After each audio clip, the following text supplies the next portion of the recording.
quantidade de incêndios florestais em regiões do Brasil chama a atenção, principalmente porque a ação humana é responsável por mais de 90% deles. Na contramão dessas ações, existem os defensores do meio ambiente que reforçam a aplicação de políticas públicas cada vez mais focadas na preservação dessas áreas. As novas gerações estão cada vez mais conscientes da importância do meio ambiente e, por isso, se empenham na busca de alternativas com práticas sustentáveis e que vem ganhando até destaque internacional. Você sabe, por exemplo, como funciona a energia solar? Esse é o nosso Papo de Juventude de hoje e quem vai participar dessa conversa comigo é o Eduardo Ávila, que é diretor executivo da Revolusolar, também economista formado pela FRJ, e a Kimberly Silva, coordenadora do coletivo Jovens do Meio Ambiente do Pará. Gente, muito obrigada pela presença de vocês, sejam muito bem-vindos. Eduardo, vou começar então nossa conversa com você. Você é o diretor executivo da Revolusolar, que tem o objetivo aí de promover o desenvolvimento sustentável em favelas do Rio através da energia solar. Queria que você falasse um pouquinho desse projeto, explicando principalmente qual o impacto, né, da energia solar nessas áreas, nessas comunidades carentes e onde surgiu esse projeto. O desenvolvimento sustentável é muito além do só o econômico, né? A gente fala que a sustentabilidade tem três pés, que é o econômico, o social e o ambiental. Então é muito importante a gente levar em consideração todas essas esferas da sustentabilidade quando vai promover atividades como essa de desenvolvimento dessas comunidades, né? A Revolução Solar surgiu como uma organização social em 2015, fruto da união das histórias de lideranças comunitárias da favela, que percebem a problemática de acesso à energia como um entrave ao desenvolvimento dessas comunidades, e de empreendedores sociais, de universidades ou de empresas do setor energético, como voluntários, que percebem na evolução da tecnologia fotovoltaica, né, que a gente pode falar um pouquinho melhor depois, que é a que permite a energia solar, como uma possível solução para esse problema de acesso à energia nas comunidades cariocas. É importante você falar dessa questão das comunidades, porque a gente vê aí em revistas, sites, né, de arquitetura, vamos dizer assim, projetos com a questão, né, uma casa mais sustentável, com energia solar, com muito verde. E é importante falar que a aplicação desse tipo de energia é possível em qualquer área, né? Basta ter sol. E o que não falta aqui no Rio de Janeiro e no Brasil é sol, né? Então, além de uma questão ambiental, os custos da energia solar têm caído muito, enquanto que os custos da energia elétrica convencional têm aumentado muito. Então, nos últimos anos, mais do que só uma questão ambiental e estética, é sim uma questão econômica, vantajosa para as casas, comércios e comunidades que instalam. Vocês estão, né, no Chapéu Mangueira e no Morro da Babilônia, né? Como que está a ação de vocês nesses locais, né, efetivamente, assim? Como que está o processo de implantação dessa energia e a comunicação com a população, os moradores dessas regiões? Sim, a Revolução Solar surgiu, na verdade, fruto da ação dos próprios moradores, das próprias lideranças comunitárias. Então, nasceu dentro da favela da Babilônia, em 2015.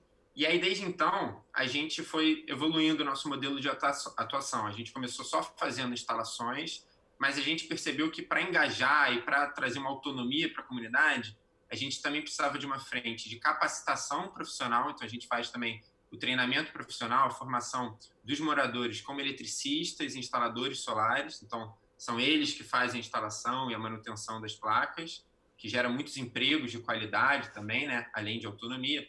E também oficinas infantis com as crianças da comunidade sobre sustentabilidade, energias renováveis. A gente conscientiza e engaja desde o início a nova geração aí do projeto, né? Aí a gente vem atuando desde 2015 na favela da Babilônia, já fiz três instalações lá, em 2 comércios e uma instituição comunitária, já formou 31 moradores, vem fazendo oficinas mensais, e esse ano a gente está com um novo projeto numa escala maior, que vai abarcar também a vizinha comunidade do Chapéu Mangueira, com um novo modelo aí de energia solar comunitária compartilhada entre muitas famílias, que a gente pode entrar em detalhes mais depois. É uma questão de energia, produção de energia que gera também emprego e renda, né? para toda a comunidade daquele local. A gente vai falar mais sobre o trabalho de vocês, porque agora eu vou conversar um pouquinho com a Kimberly Silva, lá do Pará. Bem-vinda, Kimberly, mais uma vez. Que também tem aí ações, né, de proteção do meio ambiente. Eu queria que você falasse um pouquinho do coletivo Jovens do Meio Ambiente do Pará. Quais são as principais ações que vocês realizam por aí? Obrigada pela oportunidade. O coletivo Jovens do Meio Ambiente, ele atua no Pará inteiro, né?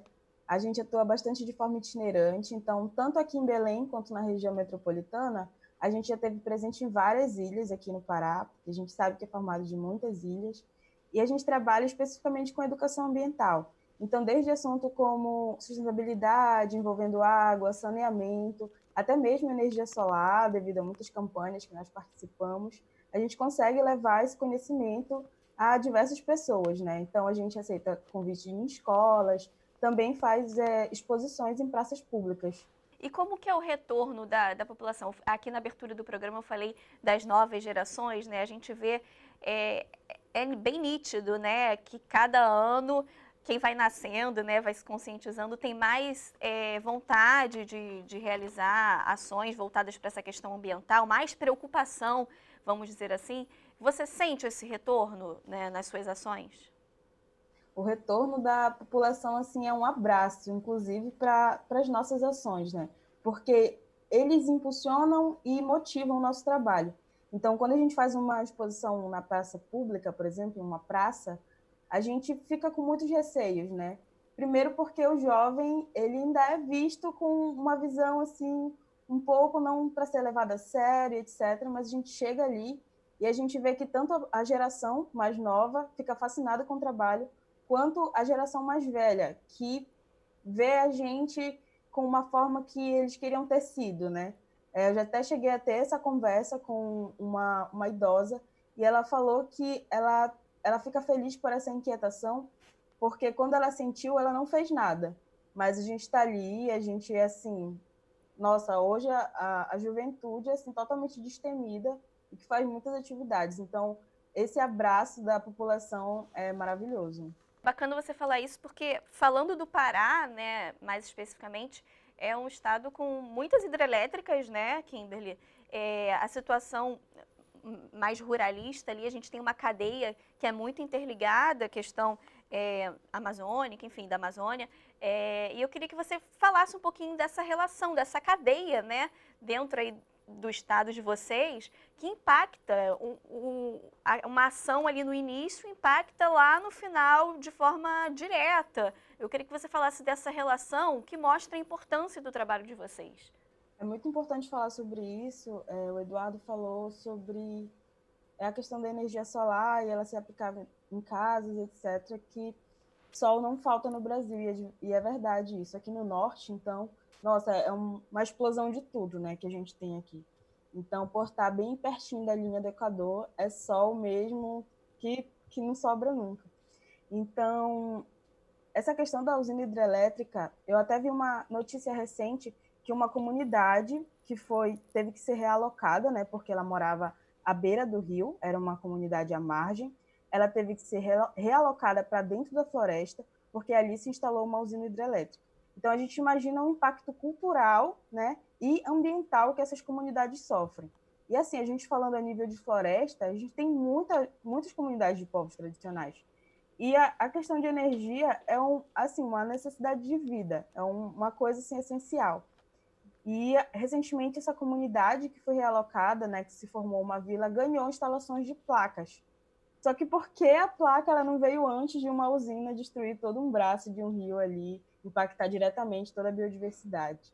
Essa questão de sempre reafirmar que é como se não houvessem escolhas, é como se a gente não fosse submetido às escolhas, sabe? Porque a gente entende que a energia solar ela seria muito mais menos impacto, né? Porque toda energia tem impacto, toda instalação tem impacto. Mas aqui a Amazônia ainda é vista como uma colônia de exploração. Você pode chegar, você pode querer destruir um rio, colocar uma hidrelétrica e depois pensar assim, nos impactos só depois. Sim, sim. Agora, só para fazer um adendo aí também, você já participou, você é, na verdade, voluntária da Greenpeace, né? Sim. E como que é esse seu trabalho lá? Então, no Green a gente tem uma certa paridade, né? Inclusive, a gente faz muitas ações com parceria dentro dos grupos e a gente até brinca aqui em Belém, principalmente, que todos os jovens ambientalistas eles se conectam ali, né? Todos os grupos têm ou as mesmas caras ou um conhece o outro. E aqui no Green a gente também trabalha com a popularização de estudos, a gente traz as campanhas que acontecem de forma nacional para as ruas. Então, por exemplo, a gente fala muito sobre a campanha Sem Floresta, Sem Vida, e é até, assim, um pouco estranho falar sobre isso aqui, né, no meio da Amazônia. Mas as pessoas ainda precisam se antenar de que, de fato, a destruição está nos levando a catástrofes. E a gente faz essa pontos verdes, né, que é o diálogo direto com a comunidade, também em locais públicos, e o projeto escola, onde a gente leva essas campanhas para dentro do ambiente escolar. Maravilha. A gente vai continuar para entender e saber mais um pouquinho do trabalho de vocês, mas a gente vai para o intervalo bem rapidinho agora, tá? Você que está acompanhando a gente, não sai daí não, a gente volta já já.